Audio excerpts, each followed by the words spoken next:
యాదాద్రి భువనగిరి జిల్లా వలిగొండ మండల కేంద్రంలో గ్రామ పంచాయతీ ఎన్నికల సందర్భంగా స్వీప్ 2025 ఓటర్ అవగాహన కార్యక్రమం నిర్వహించారు. డిఆర్డీఓ ఆధ్వర్యంలో నిర్వహించిన ఈ కార్యక్రమానికి కలెక్టర్ హనుమంతరావు హాజరయ్యారు. ఈ సందర్భంగా ఆయన మాట్లాడుతూ డబ్బులు, మద్యం వంటి ప్రలోభాలకు గురై తమ ఓటును అమ్ముకోకూడదని ప్రజలకు సూచించారు.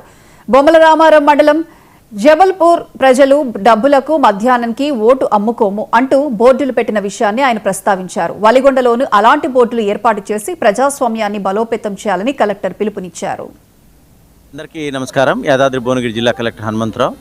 మనకి ఇక్కడ టోటల్గా కూడా 3 ఫేజులకు సంబంధించినటువంటి 3704 వార్డులకు గాను 427 గ్రామ పంచాయతీలకి సర్పంచ్, వార్డు మెంబర్లకు సంబంధించి ఎన్నికల ప్రక్రియ కూడా అన్ని ఏర్పాట్లన్నీ కూడా పూర్తవడం జరిగింది. దానిలో భాగంగా ఓటర్లు స్వచ్ఛందంగా ఎటువంటి ప్రలోభాలకు లొంగకుండా ఓటేయటం కోసంగా టోటల్గా గ్రామాన మండల కేంద్రాల్లో పెద్ద ఎత్తున స్వీప్ యాక్టివిటీస్ అనేది కూడా చేపడుతున్నాం. దానిలో భాగంగా మన బొమ్మల రామారం మండలం ఈరోజు ఒలిగొండ మండల కేంద్రంలో కూడా ర్యాలీతోటి, కళాజాత బృందంతో, మహిళా సంఘాలతోటి అందరితో కూడా ఈ యొక్క చర్చించడం, దీన్ని మాట్లాడటం, వాళ్ళ అభిప్రాయాలు తీసుకోవటం, సమావేశం నిర్వహించడం జరిగింది.